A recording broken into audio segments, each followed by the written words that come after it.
Oke, mari kita kupas tuntas dunia augmented reality di bidang pendidikan. Ini teknologi yang seru banget loh.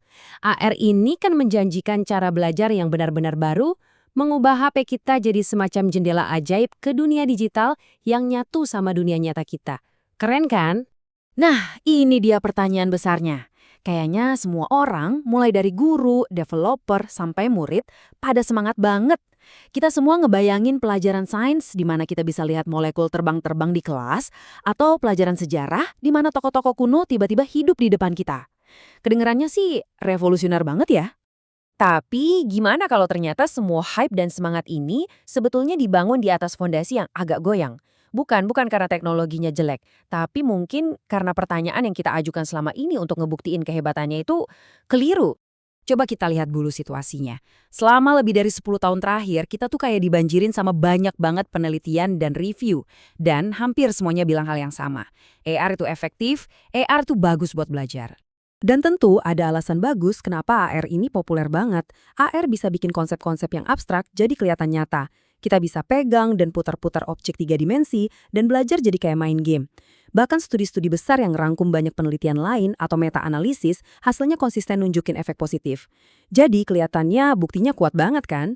Nah, disinilah ceritanya jadi menarik.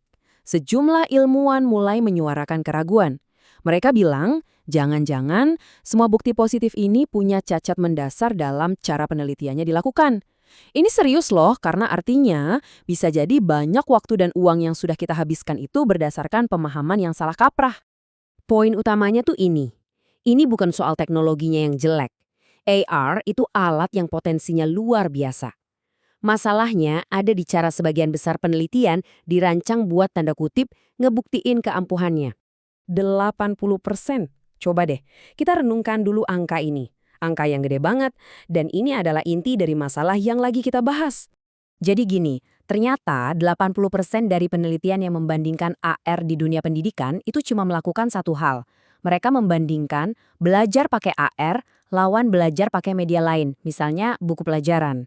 Nah, metode ini dikenal dengan sebutan studi perbandingan media.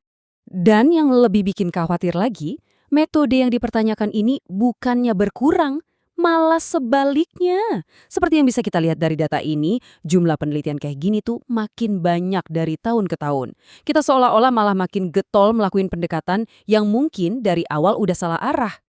Jadi, emangnya apa sih masalahnya kalau kita bandingin AR dengan buku pelajaran? Nah, buat ngerti ini, ada analogi yang cerdas banget dari dunia riset pendidikan, namanya masalah truk pengiriman.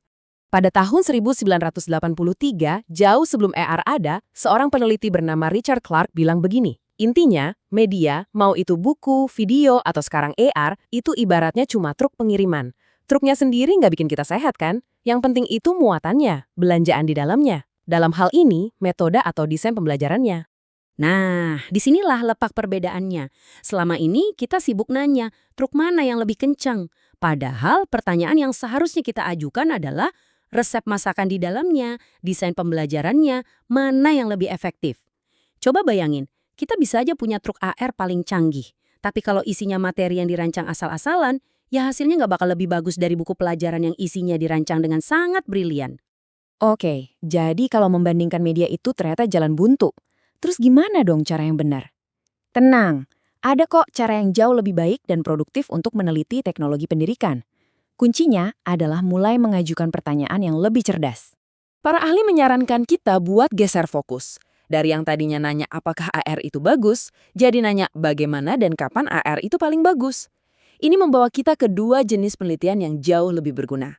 Penelitian nilai tambah dan penelitian interaksi pembelajar perlakuan atau LTI. Yuk, kita bedah satu-satu. Pertanyaan bagaimana itu dijawab lewat penelitian nilai tambah. Jadi, daripada bandingin AR sama buku, kita bandingin aplikasi AR versi A dengan aplikasi AR versi B.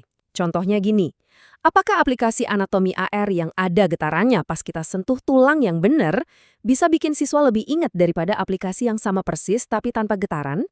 Nah, dengan cara ini, kita jadi tahu fitur spesifik mana yang benar-benar menambah nilai dalam belajar. Selanjutnya, pertanyaan kapan? Ini dijawab lewat penelitian LTI. Pendekatan ini sadar kalau nggak ada satu solusi yang cocok buat semua orang. Mungkin aplikasi AR yang super terstruktur itu bagus banget buat pemula, tapi malah bikin pusing buat orang yang udah ahli. Penelitian LTI bakal nanya, buat siswa dengan level pengetahuan yang beda-beda, jenis panduan AR mana yang paling pas? Ini yang bakal ngebuka jalan ke teknologi yang lebih personal. Jadi, inti dari semua ini sebetulnya adalah perubahan cara berpikir yang besar banget. Kita harus berhenti dari usaha sia-sia buat ngebuktihin satu media lebih hebat dari yang lain. Sebaliknya, kita harus mulai fokus untuk memahami desain pembelajaran yang efektif dan cara personalisasi teknologi buat setiap pelajar yang unik. Penting banget buat dicatat, ini bukan berarti kita harus berhenti pakai AR, justru sebaliknya. Dengan berhenti melakukan studi perbandingan yang kurang berguna, kita bisa mengalihkan dana dan energi kita untuk menjawab pertanyaan bagaimana dan kapan. Inilah cara kita memastikan teknologi yang kita pakai di sekolah itu benar-benar efektif dan cara kita memaksimalkan potensi sejati dari alat yang luar biasa ini. Jadi, lain kali Anda baca berita heboh tentang teknologi pendidikan baru yang katanya super canggih, coba berhenti sejenak. Daripada langsung nanya, apakah ini lebih baik dari yang lama? Yuk kita ganti pertanyaannya jadi, bagaimana cara kerjanya dan untuk siapa ini paling cocok? Nah, pertanyaan-pertanyaan inilah yang akan membawa kita ke masa depan pembelajaran yang sesungguhnya.